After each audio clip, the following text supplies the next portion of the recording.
This is breaking news. Governor Murphy is giving an update on the coronavirus pandemic in New Jersey. Let's listen in.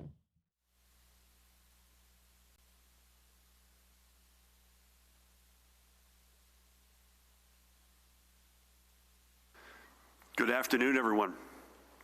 I am joined by the woman who needs no introduction to my right, the Commissioner of the Department of Health, Judy Persicelli. To her right, another guy who is familiar to so many of you from the Department of Health's Communicable Disease Service, its Medical Director, Dr. Ed Lifshitz. Judy and Ed, as always. To my far left, State Police Superintendent Colonel Pat Callahan. Murphy should be able to pronounce Callahan. Again, needs no introduction. And a real treat, joining us today to my immediate left is our senior United States Senator, Bob Menendez. Senator, honored to have you here. Director of the Department of Homeland Security, where are you, and Preparedness, Jared Maples is also with us. And Matt Placken, our General Counsel, will join us shortly. Senator Menendez is here to give an update on the standing of current efforts in Washington to further relief to the American people and additionally and specifically to states. It is the second aspect, direct aid to states, that is the most pressing of issues, and it is increasingly one that knows no political party. In fact, it is an issue that is uniting both Democrats and Republicans. Senator Menendez, it must be noted, in addition to many other things we could say about him, is the sponsor, as you can see with his Republican colleague, Senator Bill Cassidy of Louisiana, of legislation that would deliver $500 billion to state and local governments across the nation, states and communities, I might add, red and blue alike, to ensure the delivery and maintenance of essential services that our people rely upon. We're talking about police, fire, and EMS services. We're talking about frontline public health workers. We're talking about educators. We're talking about local public works and sanitation, about the men and women of the Department of Labor who are working through hundreds of thousands of unemployment applications to deliver every penny to the residents who need it most, and that's just a few examples.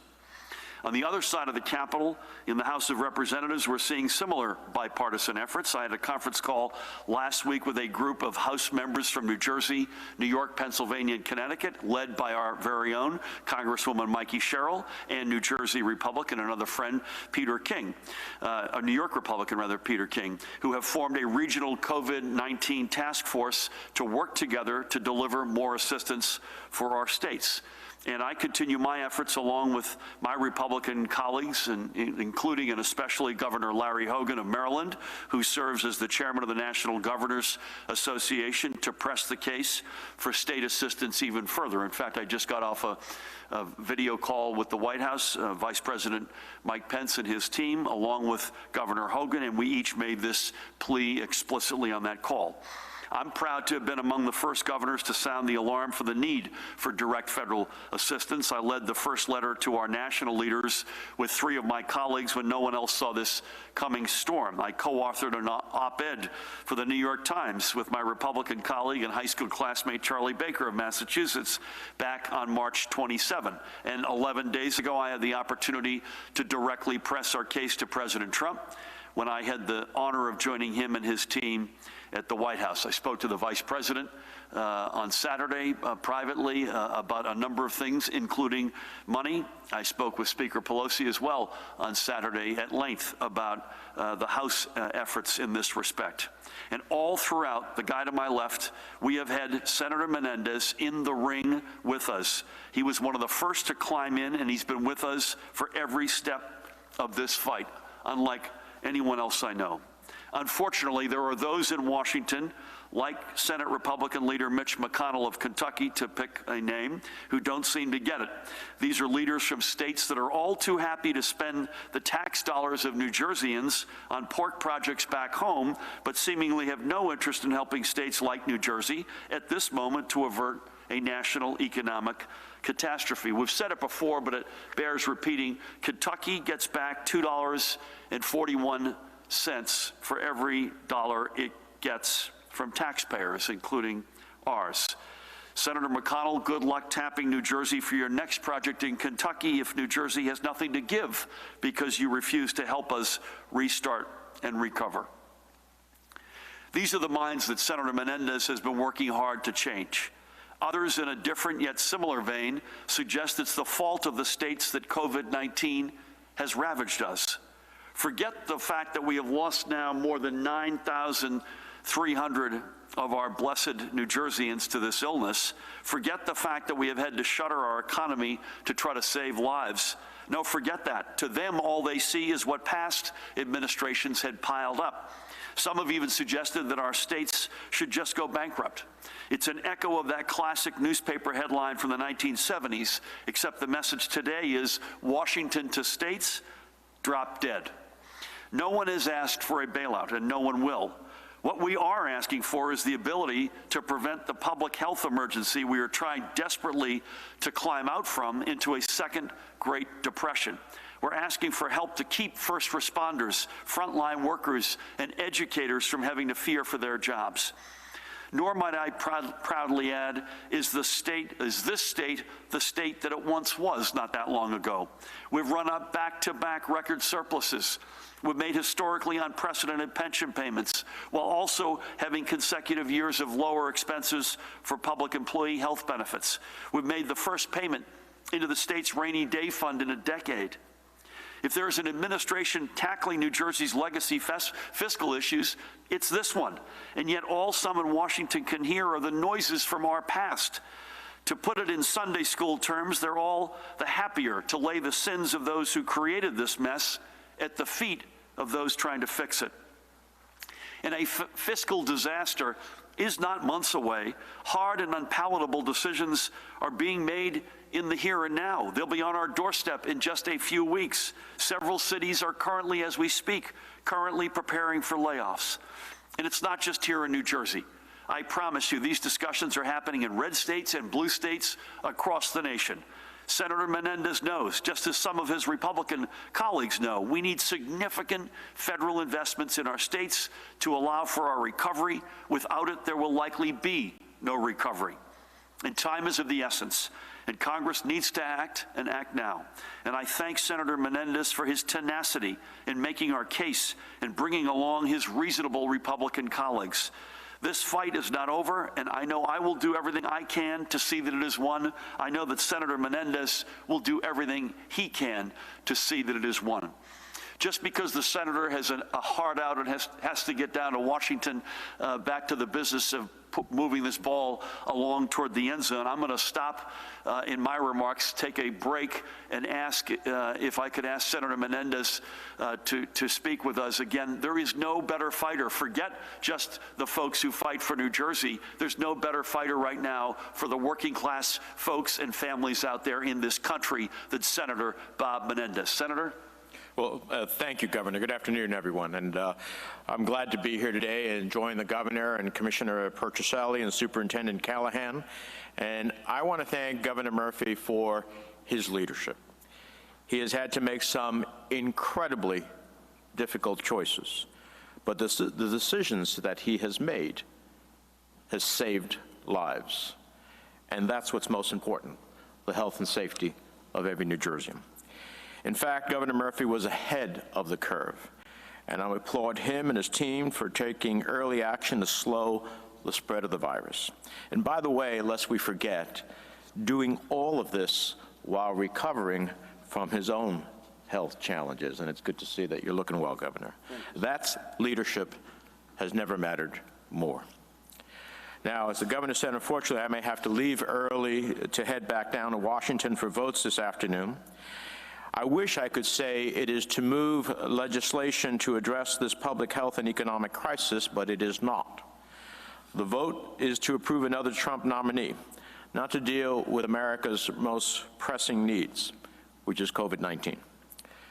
That said, I've already begun in earnest working with my colleagues in Washington on a COVID-4 stimulus package that includes robust, flexible funding for states and communities on the front lines. Because despite all the great work that the governor is doing to combat COVID-19, New Jersey can't do it alone. A national emergency requires a national response. We New Jerseyans did not choose for nearly 140,000 of our friends, family members, and neighbors to contract the virus. We did not choose to lose more than 9,000 of our loved ones to COVID-19. We did not choose to have our economy decimated and our state and local governments besieged by the soaring costs of responding to the virus at a time when tax revenues have all but dried up. Our doctors, nurses, and other frontline medical professionals are working to the bone at great risk to their own personal health and safety to keep people alive and to contain the virus. And I'm proud to see, Governor, after a lot of lobbying based upon what I saw was the first round as unfair to our state, last week our hospitals received $1.7 billion that I think was critical to their existence. Our unsung heroes, grocery clerks, warehouse staff, transit workers, and others are keeping our food and supply chains going and making sure that all essential employees can get to work. Our economy has been shaken, businesses are struggling, millions have been furloughed or laid off. People are suffering, and the state and nation is hurting. Now, I've been through a lot of difficult, life-changing events in my time in Congress. September 11th, the 2008 financial collapse, Superstorm Sandy, but nothing like this. And while this is different, we New Jerseyans are tough and resilient. We don't back down from any fight, and whatever knocks us down only makes us stronger. So look, I yearn as much as the next guy for the day when all this is past us and we can finally return things to normal or a new normal. I'd like to get a haircut, and my fiance would love to go to the hairdresser. But the fastest way to jumpstart our economy and get back to normal is through testing. That's why we need a national strategy for widespread testing so that everyone who needs a test can get a test, something promised by the administration but not yet, the national administration, but not yet delivered. That we can do the comprehensive contact tracing that's required, isolate the sick and protect the most vulnerable among us. Months into this pandemic and our national testing capacity remains woefully short. No matter how quickly we want to rejoin society, open our economy, and return to normal, the reality is that folks won't have the consumer confidence, which is the essence of our economy. They will not return until a New Jerseyan knows that their risk of contracting COVID-19 has been dramatically mitigated when they go to a store, a mall, a restaurant, or the public square. That is the only way, no matter how much help from Washington, that is the only way we're ultimately going to succeed. I know the governor has a very aggressive plan for that, at least in our state. That's why I successfully fought for an additional $25 billion set aside for testing in the last stimulus, known as COVID 3.5. The money that New Jersey will get from that should bolster the state's efforts. On Friday, the FDA approved Rutgers University's at-home saliva test, which is an enormous breakthrough developed right here in New Jersey. And we were able to secure another $11 million in federal funding to expand testing at our 24 federally qualified health centers. But the federal government needs to do more, a lot more, if we are going to successfully defeat COVID-19 and move our economy forward. Senator Bill Cassidy, my Republican colleague from Louisiana, and I recently unveiled the bipartisan State and Municipal Aid for Recovery and Transition Fund. We call it the SMART Fund because, well, it's common sense. And I'm pleased to partner with my friend, Congresswoman Mikey Sherrill, who will be leading the bipartisan effort to get this passed in the House.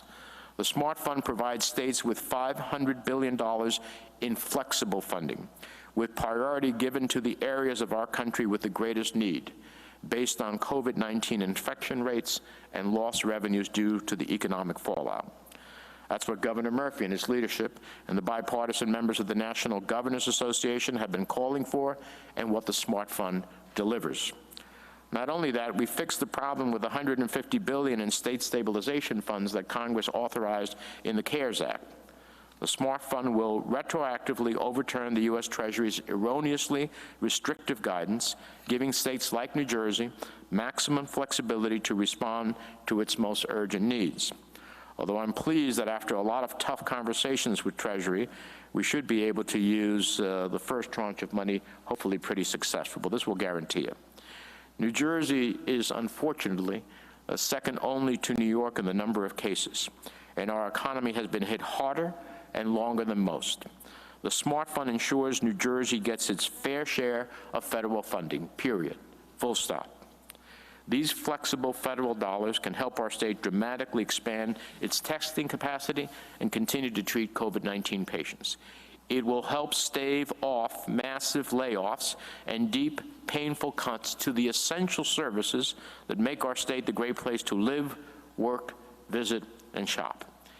If we ever want to get back to normal to see businesses thrive, we also need to ensure that our police officers, firefighters, paramedics have the resources they need. We need to keep our streets safe, our kids in school, the buses and trains running on time, and the essential public workers we need to get through this on the job.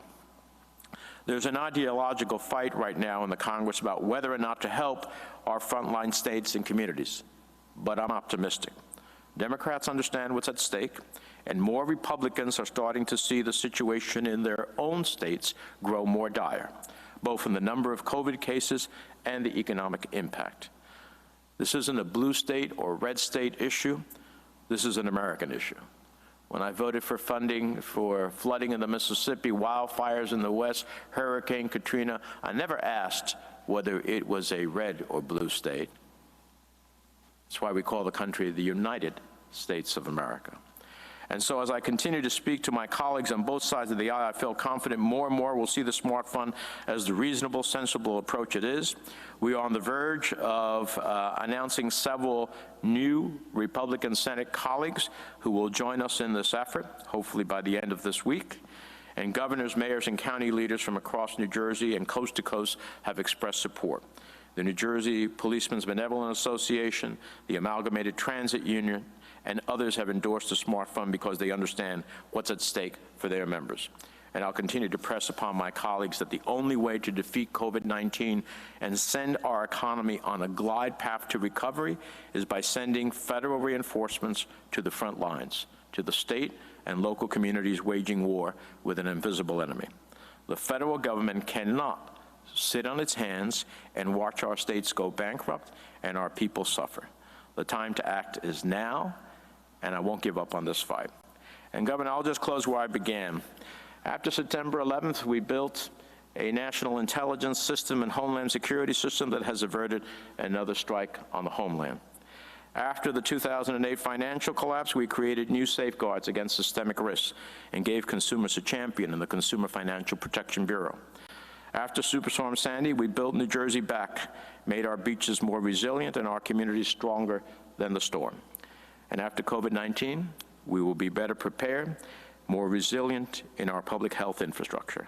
I see a rising sun on New Jersey and the nation, not a setting sun.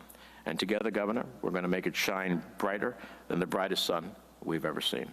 Thank you for your leadership, and thank you for your invitation to be here with you today. Senator, thank you for your leadership and partnership and friendship. I literally don't know where I'd be without you.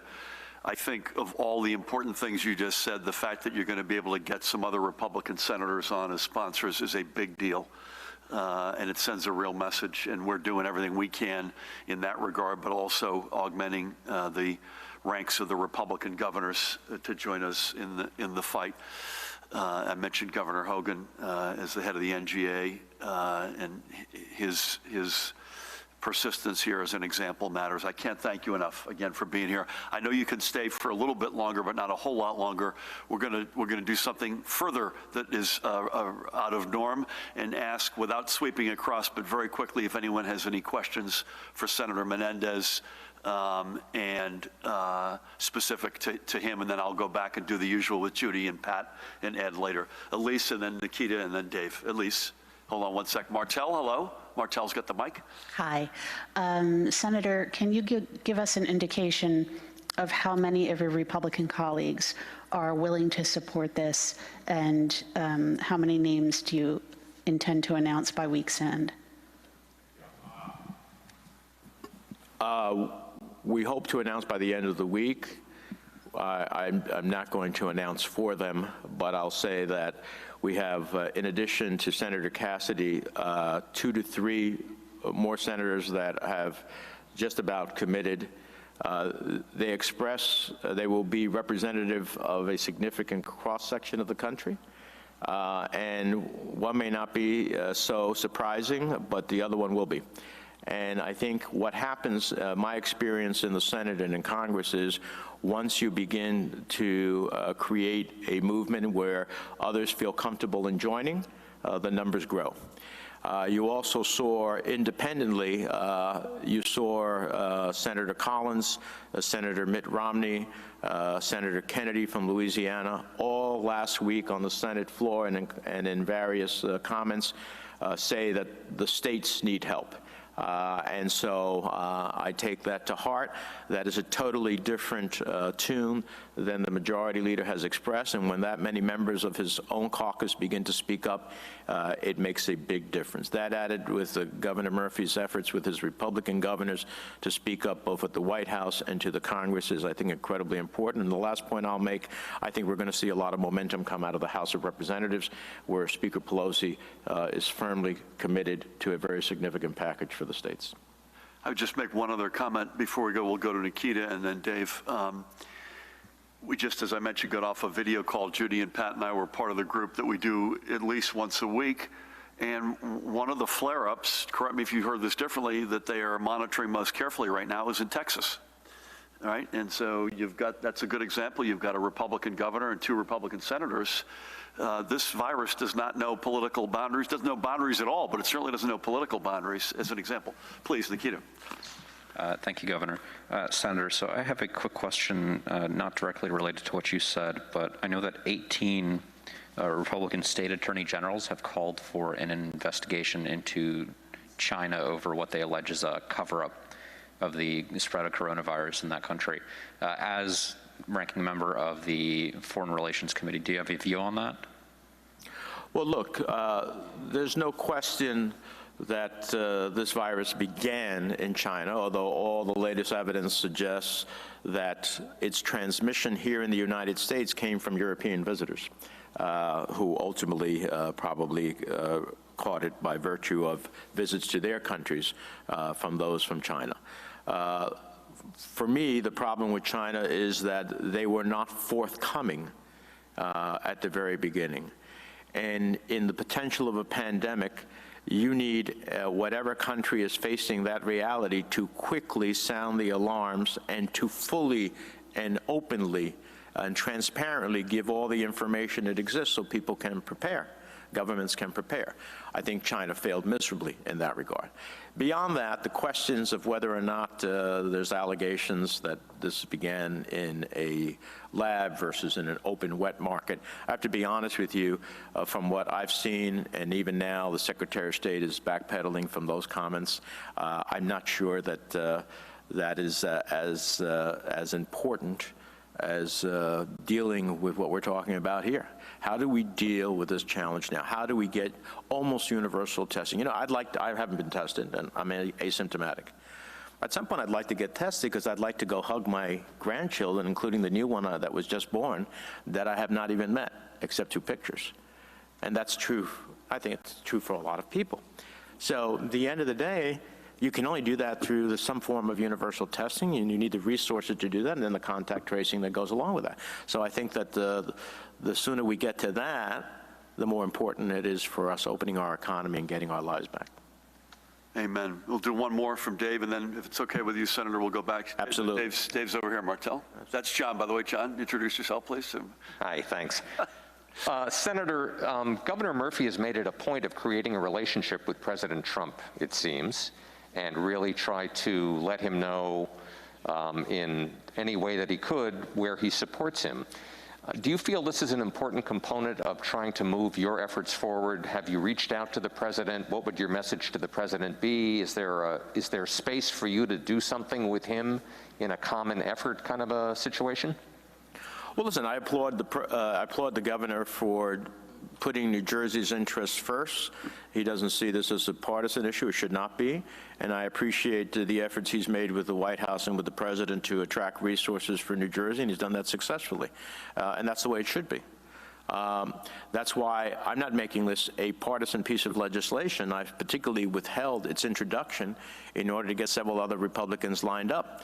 And I think that bipartisan approach, which we will see in the Senate and which we will see in the House, sends a strong message to the president and the administration that this is not a partisan view. This is not about bailing out blue states. There's not red or blue. This is red, white, and blue. And I think that our arguments will be made stronger by Republican governors and senators who are going to be seeing these realities. As I said to them last week when we returned to the Senate and got to engage some of them, I said, look, what you saw happening to us is coming your way. You have the opportunity of time and the benefit of what we've done to advantage yourself and your citizens. But we're all in this together. And then the last point I'd make as it relates to the president, I think the president, who is obviously very focused on the question of the economy, we generate 20% of GDP for the entire nation. You want to see the economy thrive, you got to make sure this region thrives, and you want to make sure that states in general thrive. In order to create the employment, the tax revenues, and the consumer confidence that's necessary. I think we have common ground in that regard with the president to seek the type of solutions we want. Amen. Amen. This is not politics, but this would go for anybody on either side of the aisle. I don't know how, if you're on the ballot this November, you want to see police, fire, educators, EMS, healthcare workers without a job, doubling the unemployment rate. I don't get that. I literally don't get that. But Senator, it's an honor to have you here. You're welcome. I know you've got to go out at some point, but you're welcome, you and your fiancée. It's a blessing to have you both with us. We're going to get back to some other stuff and come and go as you please, and give them hell in Washington. If I leave in the midst of it, it's not because I didn't like something you said. Okay, that's a deal. That's a deal. So thank you again for everything. Let's turn, if we could, our attention to the overnight numbers. Yesterday, we received an additional 1,453 positive test results for a current statewide total of 139,945.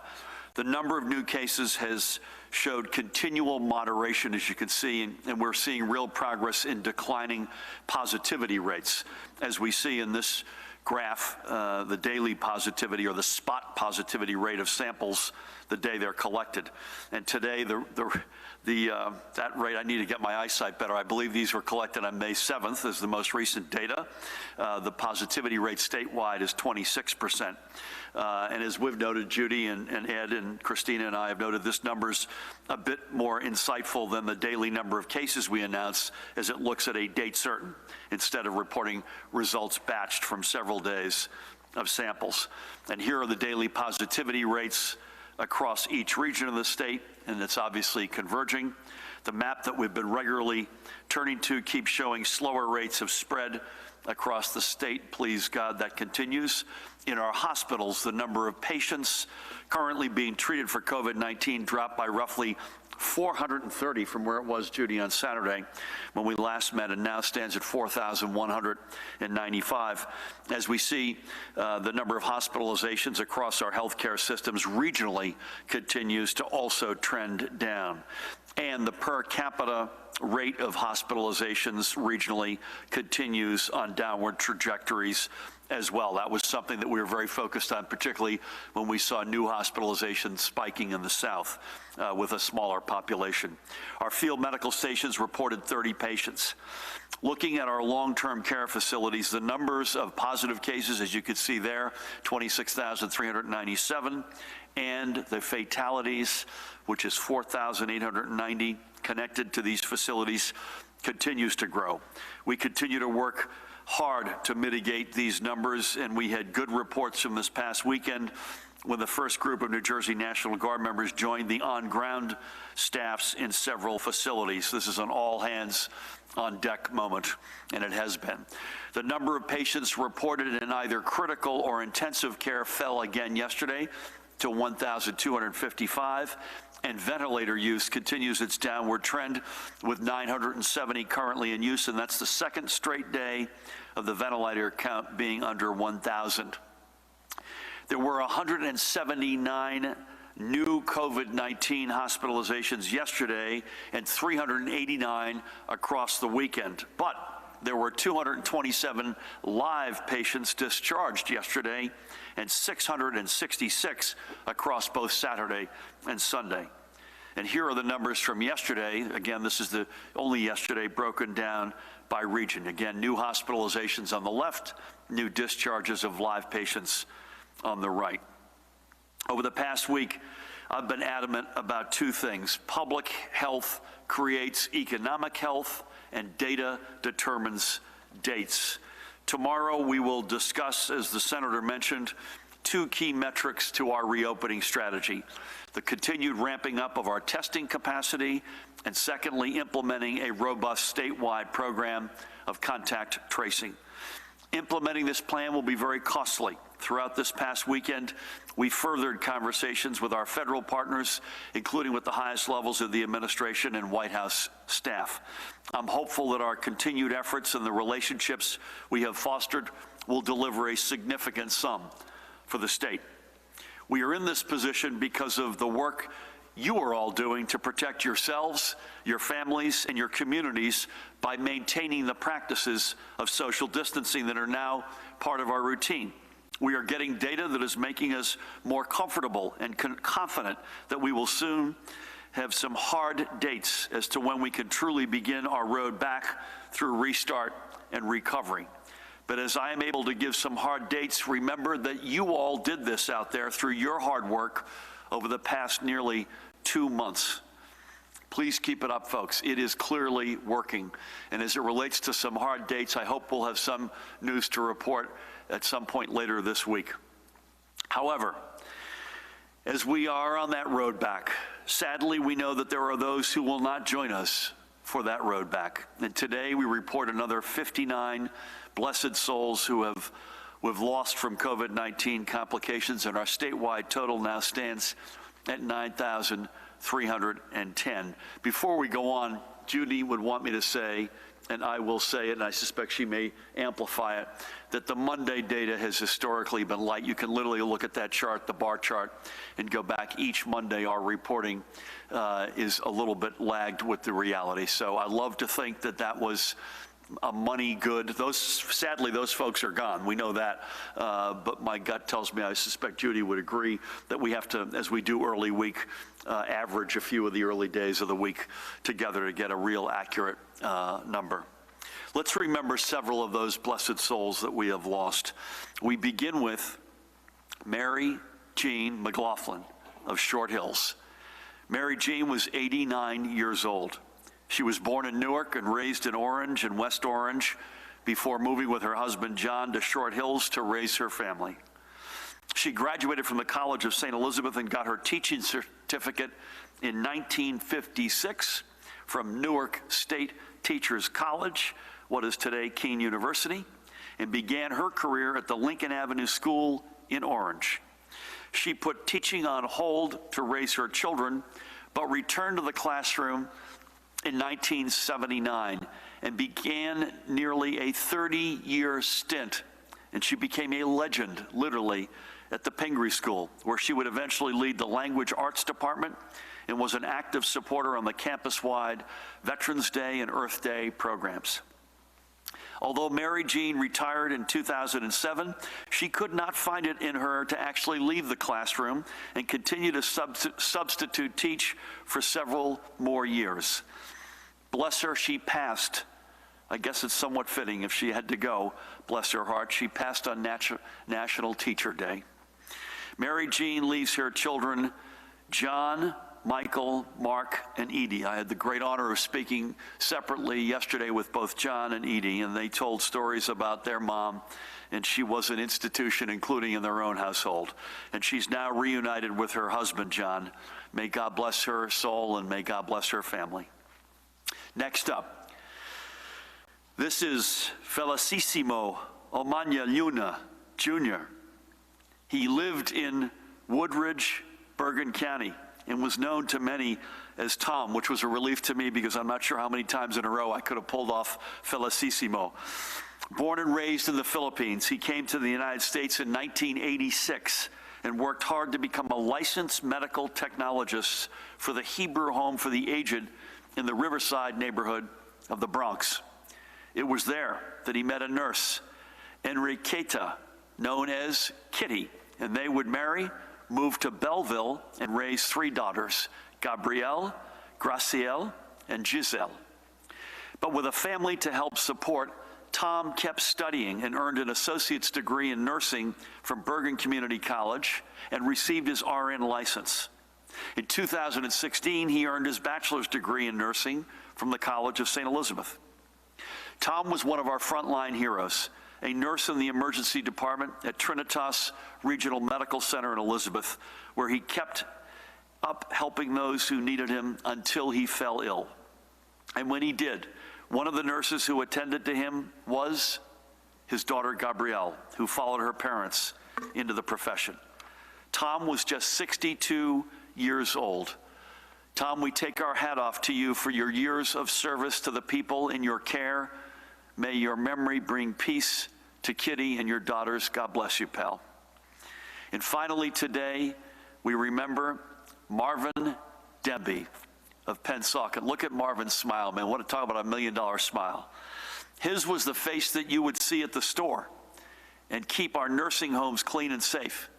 He was an incredibly hard worker, and Marvin was only 52 years old.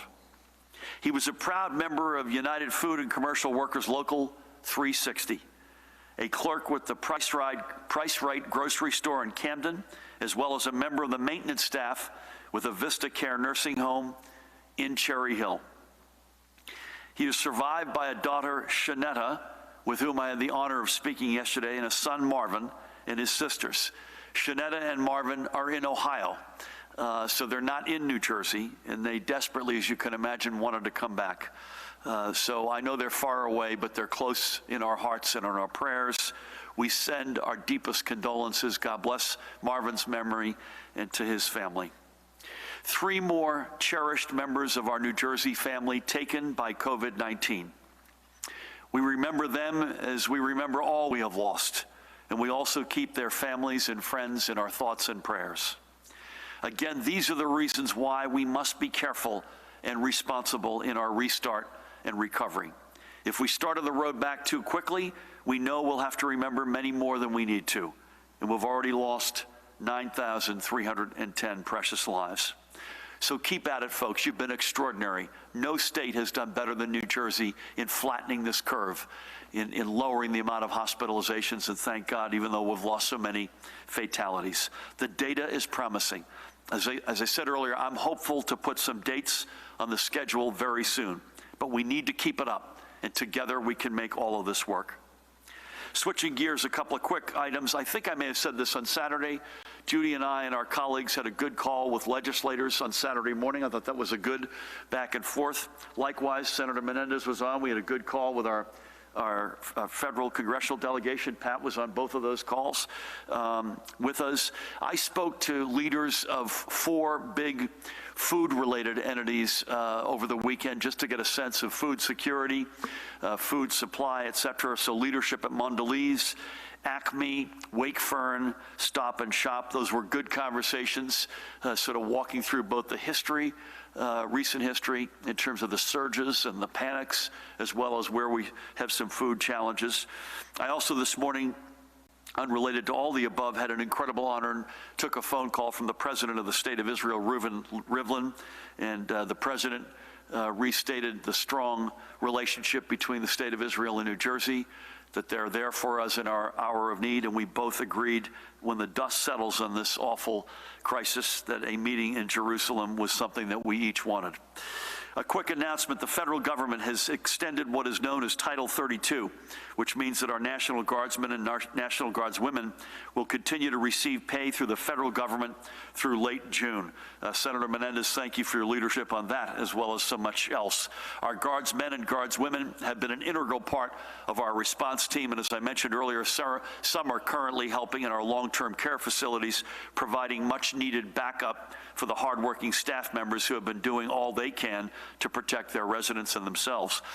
Other members of the National Guard have been providing assistance at our 2 federally partnered testing sites at Bergen Community College and the PNC Bank Arts Center, helping with traffic flow and directing the residents who arrive to receive a test.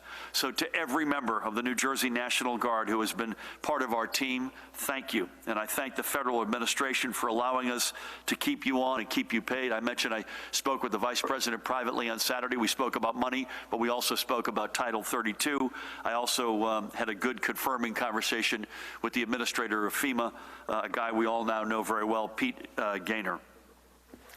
And finally, I want to give a quick shout out to the folks at St. Vincent de Paul's Food Pantry in Long Branch. They're pictured here. I want to thank my friend Mike Beeson for raising this with me. Ever since this emergency began, they've been working overtime to help feed more than 200 families on a regular basis. And this is the spirit that we see all throughout our communities of faith. And to everyone pictured here and the many more who are volunteering and donating, New Jersey thanks you. Keep those coming in. Those stories have been really uplifting for all of us, including yours truly. Again, hashtag NJ thanks you.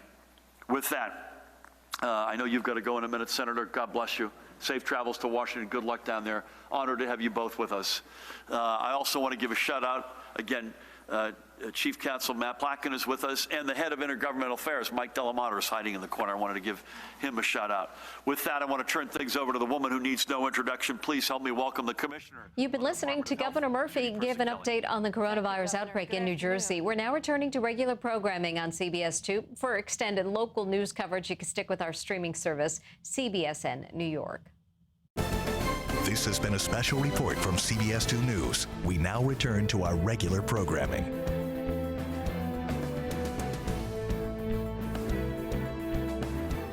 Wait for this week. Our hospitals employ 154,000 staff, both on the front lines and behind the scenes, with key support services such as meal service, security, housekeeping, and other services. They are our neighbors, our friends, and our family members. And throughout this crisis, they have demonstrated, at great personal risk, unwavering dedication and resiliency. They have and continue to work alongside the Department of Health to expand hospital capacity by doing things like renovating their cafeterias to put in hospital beds, and converting their unused space and even their parking lots to increase the number of beds for critically ill patients.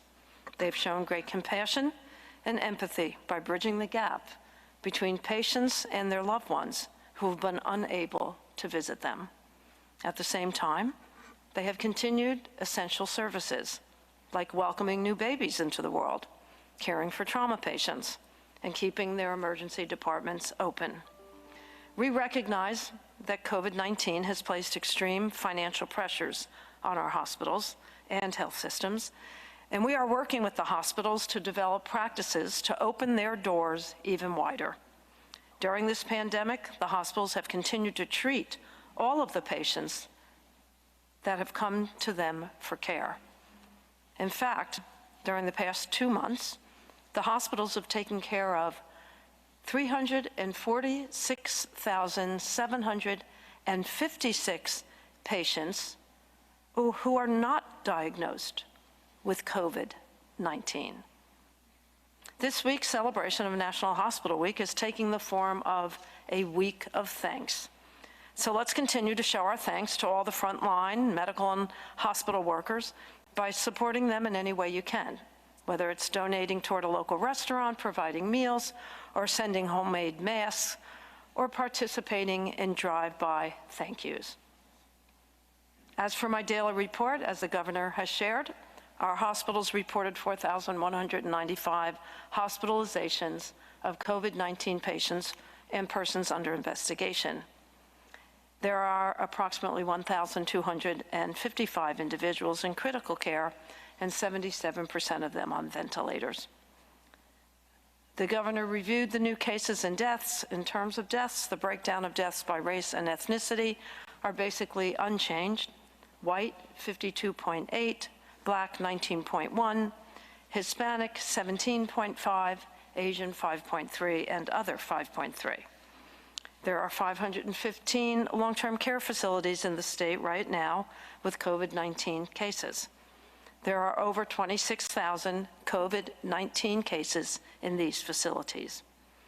At the state veterans' homes, among a census of 672 residents, there have been 362 residents that have tested positive and a total of 129 deaths. At our state psychiatric hospitals, with a census of 1,240, 190 patients have tested positive, and a total of 12 deaths have been reported. The daily percent positivity rate in New Jersey as of May 7th, as the governor shared, is 26%. That concludes my daily report. Stay connected, stay safe, and stay healthy. Thank you. Judy, thank you, and amen on the hospitals and the amount of volume that they see that we don't even talk about hardly at all. Again, I want to make sure I said this right. The May 7 date on positivity is very simply, that's the last date that we have where specimens were collected, and we've got complete information on that. So that's why it may sound a little bit incongruous given today is May 11. That's a much faster turnaround than we were looking at a month or two ago. Thank you, Judy, for everything. With that, Pat Callahan, please take us through any compliance. We had another weekend. Would love to get your sense of how things looked in the parks and any PPE infrastructure or other updates. Thank you, Governor. Good afternoon, everyone. With regard to the weekend compliance, Newark Police Department issued 32 EO violations, and they also issued 155 warnings. I'd also be remiss if I didn't note that I spoke to Director Ambrose yesterday afternoon. They lost a 27-year veteran, Sergeant Michael Clegg, a fixture in the Newark Police Department. So our condolences go out to Newark Police Department, the city of Newark, and certainly Michael Clegg's family. Burlington City Police responded to a fight in progress and ended up citing 4 subjects for violation of the EO. In Englewood, police responded to a violation of a temporary restraining order and subsequently charged that subject. That subject had also been charged twice previously for threatening to spit on officers, also in response to violations of that temporary restraining order. Patterson Police issued an EO violation for a jewelry store being open and it's non-essential. Andover Borough arrested an intoxicated driver for DWI, and that subject resisted arrest and threw a facial covering containing blood at the police officers. With regards to the parks, Governor, I think the weather Saturday helped tamp some things down. I'm sorry to report that the parks being open, our state park police reported an inordinate amount of urine and feces being left behind in the parks in water bottles. There is a zero tolerance policy for that. The whole idea behind the parks is to give our citizens the ability to go out there and enjoy fresh air and have time outside. And that report from the park police was certainly disheartening to say the least, and our park police, our counties, our state police will be on watching for that. We understand that the restrooms and public restrooms are closed, but people should plan accordingly and should not be urinating in bottles and leaving them behind, because I think that may lead us to take a different approach moving forward if I could speak for the governor in that regard. So really ask that that type of behavior not go on. And I'm not sure if you're going to have questions with regards to the letter that I put out Saturday, but I'll wait with regards to graduations and wave parades. With that, Governor, I'll turn it back over to you. This last point, make two comments about parks. This last point, I like your phrase, zero tolerance. That you're not going to get a warning if we catch you leaving something like that behind. So folks, please don't do that. Secondly, I had a very good conversation with Catherine McCabe, our Commissioner, Department of Environmental Protection. She, I think, also spoke with Judy and the team, Pat as well. We'd love to see a lot more masking and face covering. And so I think what we're going to do, we talked earlier today in the margins, DOH has got some really good signage about masking. I think you'll probably see, I can't tell you when, but Pat's going to make sure that he coordinates it with Catherine, and you're going to see a lot more visible imploring of folks to wear face coverings. And Catherine makes the point is that you got a lot of parks where the trails are very narrow, and you can't social distance. You just physically can't without going off the edge or going into the thicket of the woods. It just is impossible. And so the more face coverings we can get, the better. I think that's a general matter, folks. The more we can cover our faces, the better off we'll be. And I think increasingly by the day, if not by the minute, there's less stigma associated with it. It's just what we're doing these days. It is what it is. And so I think you should see, my guess is you'll see more of that imploring in places. We'll start over here with Elise Martell. Before we jump in, though, and again, great to have you with us, as you are every day. Tomorrow, Dan will be at 1 o'clock. And tomorrow, we've already said this, but tomorrow will be a heavy dose of both what testing is going to look like in the state and contact tracing. And so we'll leave that till tomorrow if we can. And a lot of really good work has been put into that. And I personally, and I think I'm joined by my colleagues, are quite proud of where we're coming out on that. And again, remember, folks, we want to give you the confidence that it's okay, once we say you could do X, that you feel confident about doing X with your family. And we need to make sure, a big part of that is that the curves have got to keep coming down. They are. Let's keep it that way. That we've got to have that testing and tracing protocol infrastructure in place that you all can look at and say, you know, I believe that. I got it. There's a architecture in place that gives me confidence. And I mentioned I'm not going to marry myself to a day, but I would hope by the end of the week we could give, assuming the curves keep going in the right direction, that's a big assumption, that we could give a little bit more guidance as to some other things that we're looking at, again, on that road back to recovery. But don't hold us to a day on that. But tomorrow, please do, unless there's an emergency, please God, 1 o'clock tomorrow, testing and contact tracing will be the big topics of the day. So with that, Elise, good afternoon. Can we keep these relatively moving along, folks, if we could? Good afternoon. Can you give us any details of the White House call today? Particularly, did the White House promise broadened testing for New Jersey and New York or elsewhere? And my second question is, have any of the summoned businesses or individuals started to work their way through the courts yet, or will that happen when the state reopens? Thank you. Thank you for both, Elise. On the first one, it was, I'll tell you what struck me the most. On the White House end, I think this is a good thing, there was a lot of social distancing and masks, including they had a double-barreled camera, and you had Vice President Pence in one room and Dr. Birx in another room. And you may have read that a lot of their senior medical experts are self-quarantining.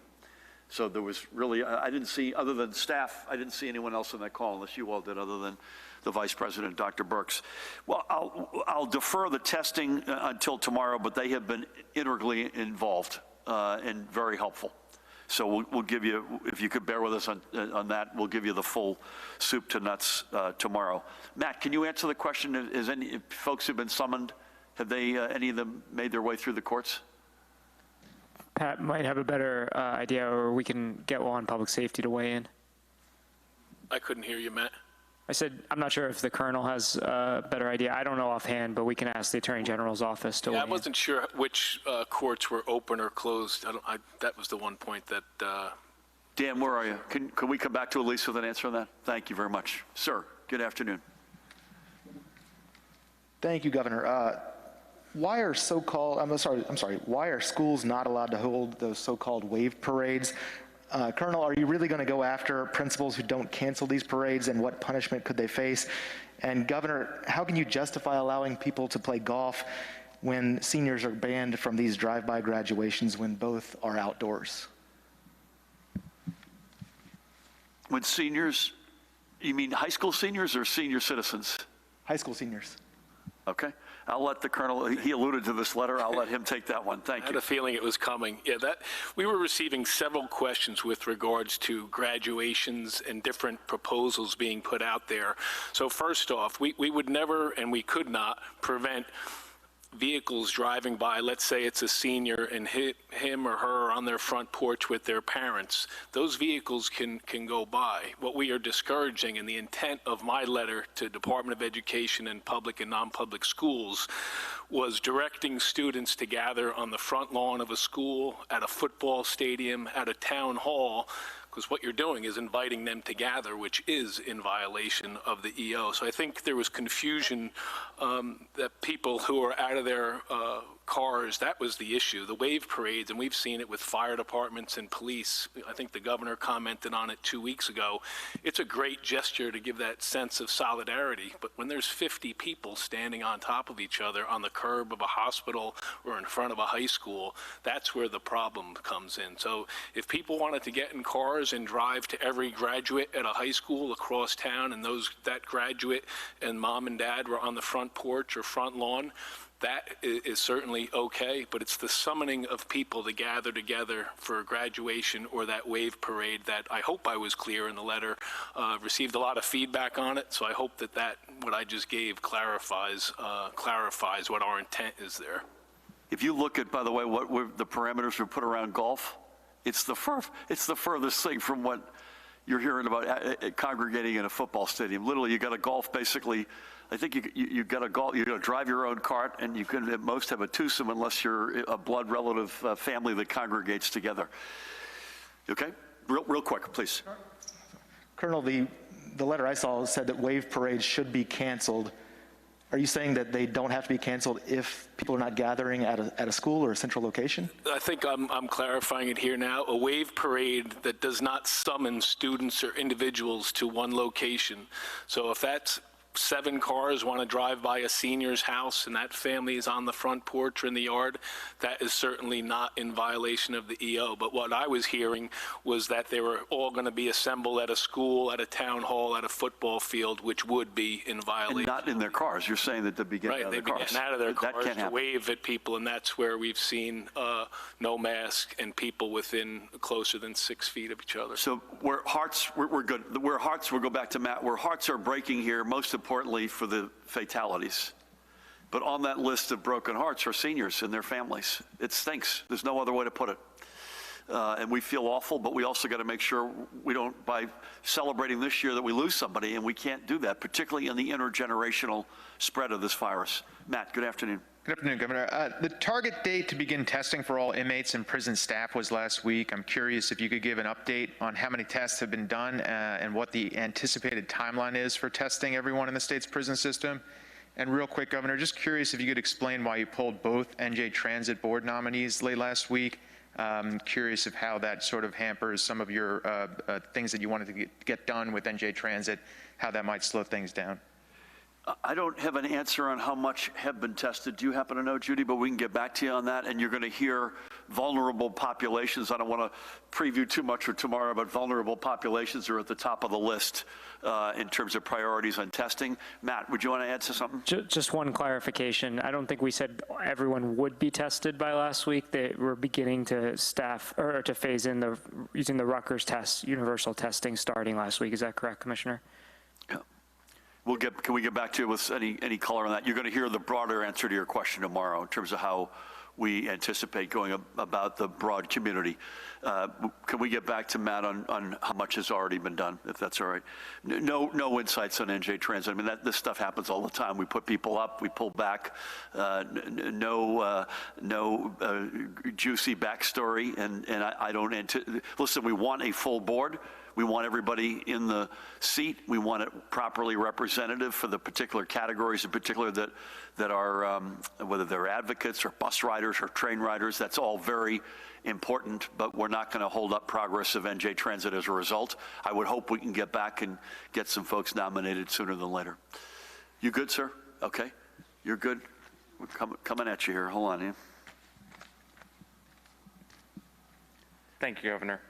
What do you think of the cooperative plasma donation agreement between University Hospital and the Red Cross? And can you update us on the number of children hospitalized by COVID-related symptoms in the state? How many pediatric deaths? And what can you tell us about the 4-year-old who died? You said it wasn't related to Kawasaki-related illness. Was it heart failure related to COVID, as we know many of these children have experienced?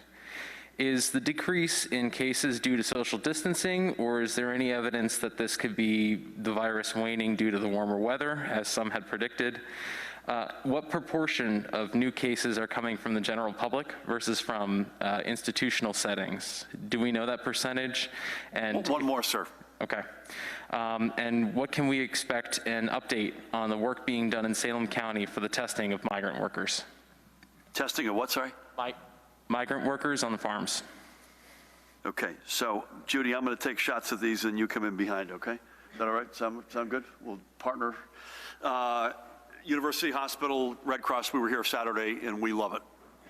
So it holds a lot of promise. Matt was singled out as someone who's gone through it and donated, having been a positive.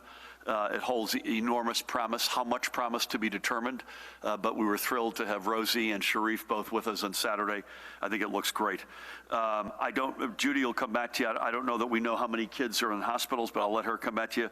Nothing more on the 4-year-old other than if we felt it edged anywhere close to a public health concern, I promise you we would be more forthcoming. It does not, and out of respect for privacy for the blessed little soul and families, we're going to keep it that way. Numbers are coming down. Ed should chime in here. I don't think there's any, and I'll say a couple more things and then turn it to Judy and Ed. I don't think people know right now whether there's a huge raging debate around the world whether warmer weather will or will not impact this. H1N1, it did, but there's evidence that suggests the other side of it. I'll let Ed jump in. There's no question social distancing, though. The fact of the matter is the weather hasn't been that warm.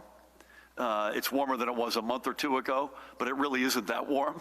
Not 90-degree full bore, Jersey summer high humidity weather. So I don't think that's personally, Ed's the boss here. I don't think that's a contributing factor right now. I think it's the fact that people are staying away from each other.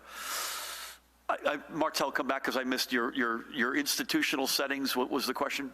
Knowing the proportion of new cases from the general public and institutional settings, and if that most cases are in an institutional setting and not the public, could that help inform our decision on opening up the state? Sorry, I got it. So we know cumulatively, I'm not sure we know the spot number. We show the chart. If someone could pull it up, how many are in long-term care facilities? That doesn't include, obviously, necessarily prison community, et cetera. But it is around, I think historically, it's been around 15 to 20% of the total number of positive cases. It's sadly a much higher number of fatalities. As you've seen, that's the total. This is long-term care only. That's a proxy for the broader institutional community. I assume you include prisons, et cetera, in that. And our total positives are 140,000 basically now. And so you'd add somewhat to that. I just don't know when we've got the spot rate. On migrant workers, that's part of, Judy's going to speak to that explicitly tomorrow. That is in a high priority setting in terms of the testing protocol that we'll be talking about tomorrow. Judy, you or Ed adding anything to any of that? Governor, as usual, has done an excellent job as far as going through those things. No, we don't know whether the hot weather is going to make a difference or not. Certainly, we can hope it does. Unfortunately, when we look at some of the other countries around the world which have been in summer while we've been in winter, we haven't seen that happen.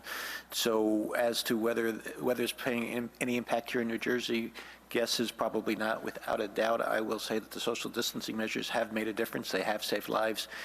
That much is clear. I have no doubt in my mind that our numbers would be worse and our deaths would be higher if these measures hadn't been undertaken. So that's as far as that goes. And as far as kids in hospitals and things, I don't have a spot number, meaning I can't tell you exactly how many children are in right now.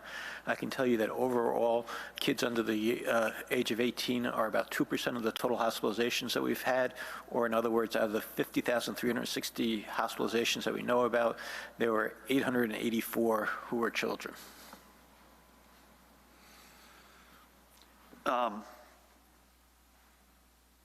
Thank you. I'm going to do that at the end, Pat, if that's all right with you. That's a good one.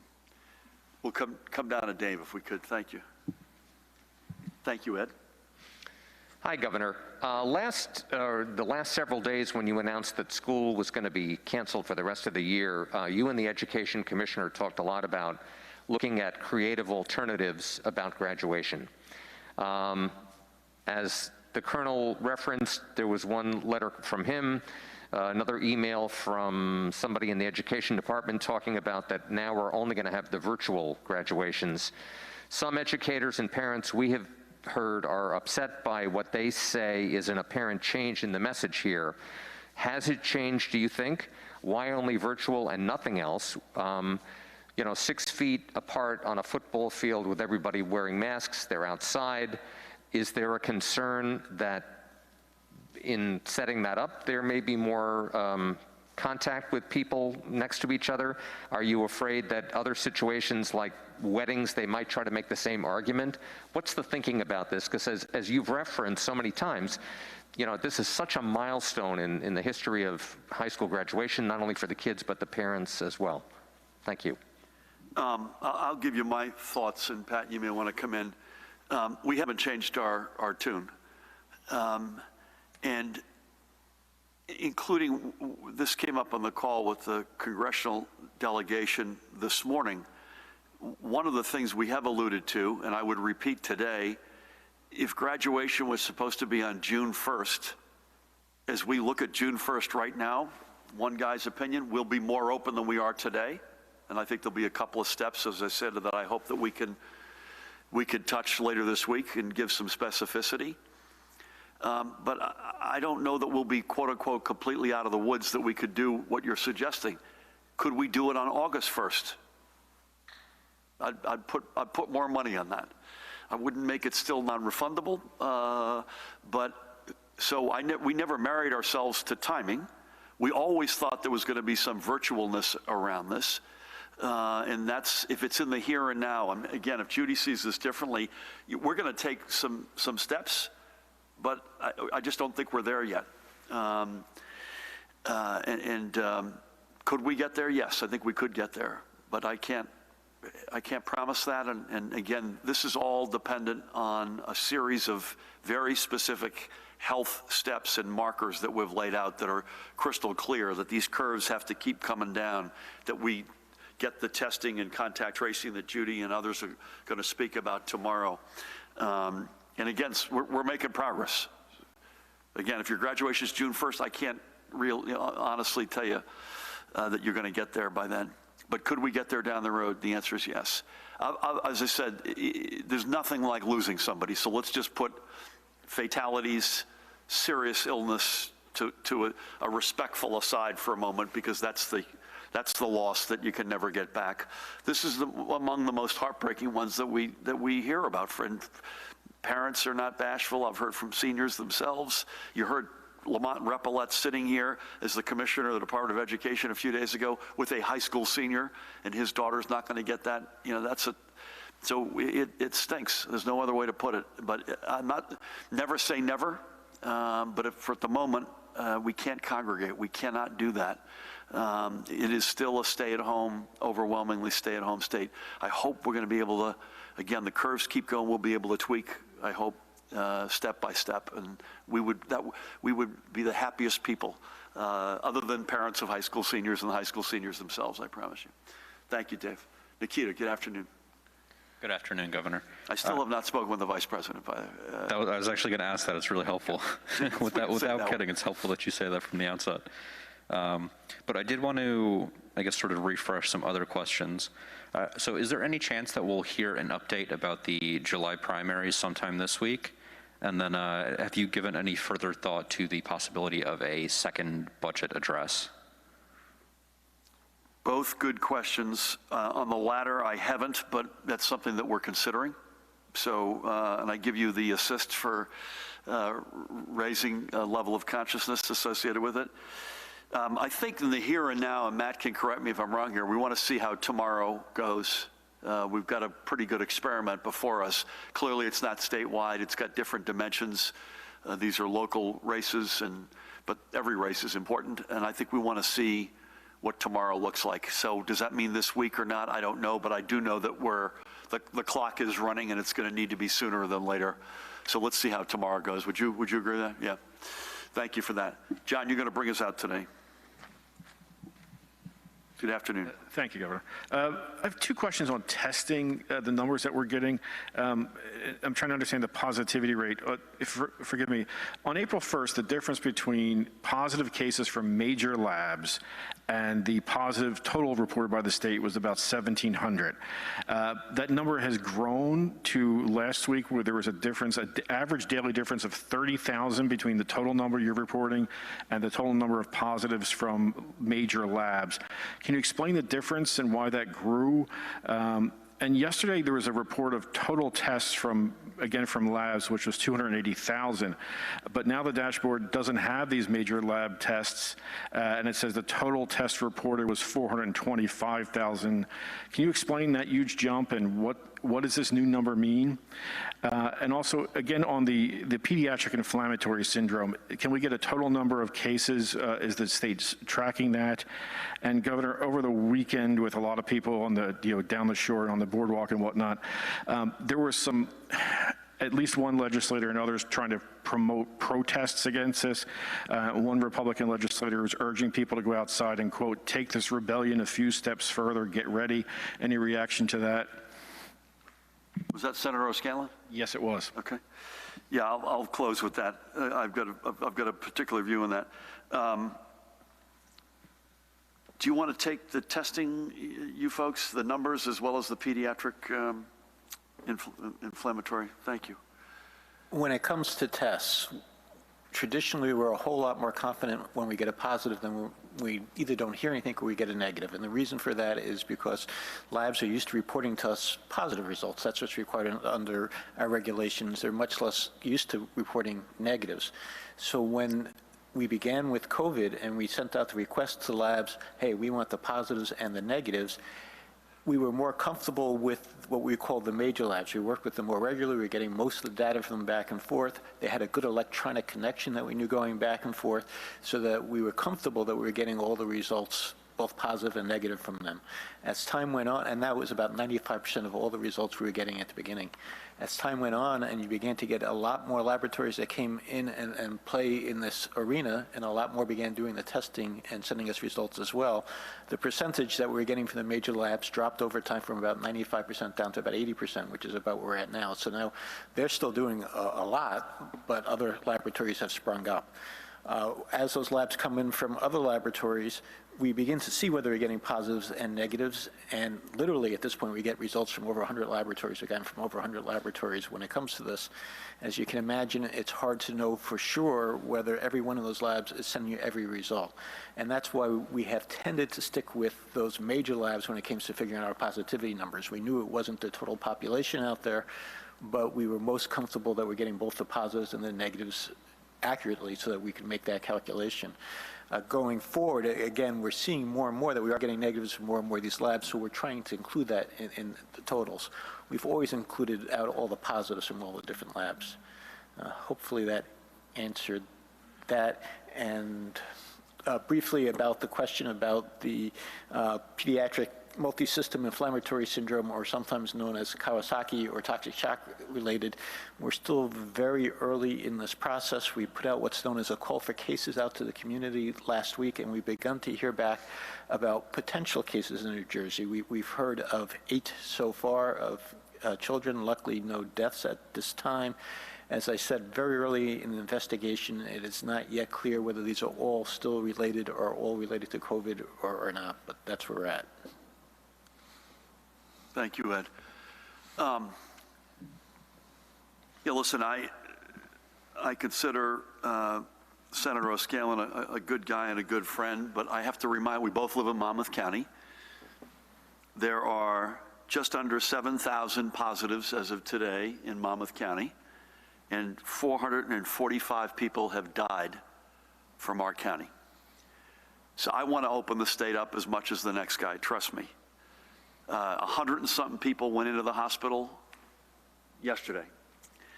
We're still, the house is still on fire. Has it gotten better? Yet it's clearly gotten better. But let's be responsible, man. Let's be responsible. Let's do this together. I've already, opening up county and state parks and golf was a big step. It was a big step in many respects, including for mental health, and it feels like it's paid off. There's been some non-compliant behavior, which we're going to crack down on, but for the most part, people are doing the right things, and folks deserved it because of the amount of progress we've made. We're looking at taking other steps right now responsibly. We had a really good discussion. The models that Judy and Ed and their team look at, the benefit you get in terms of literally cracking this virus to the ground from another 2 weeks at any point in time of social distancing beyond the point that you otherwise would have stopped social distancing is enormous. The curves are, your jaw drops and you say, okay, from any point to the 2 weeks later. So listen, I think we've all got to be responsible. So far, so good. We've hung in there together across the aisle, across geographies. We got to keep that up. But, again, it's the county I know because I live in it. It's the one I know the best.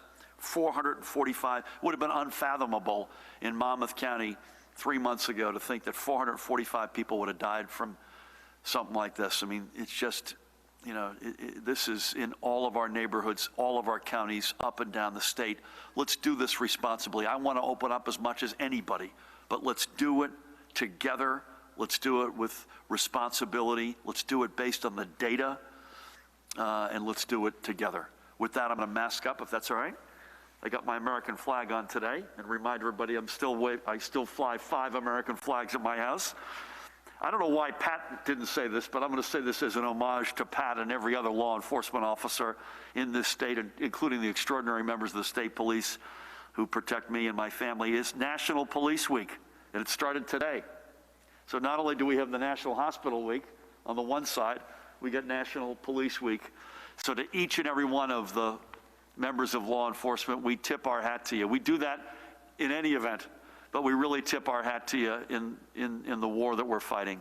It's extraordinary. In fact, I'm going to be on a virtual town hall with you and the Attorney General, kicking it off at 4 o'clock today, which I'm really excited about, and thank you for inviting me. So folks, again, keep doing what you're doing. You've done an extraordinary job. Keep it up. I promise you, there'll be a payoff. I promise you. Tomorrow is going to be a big day of discussion on testing and contact tracing.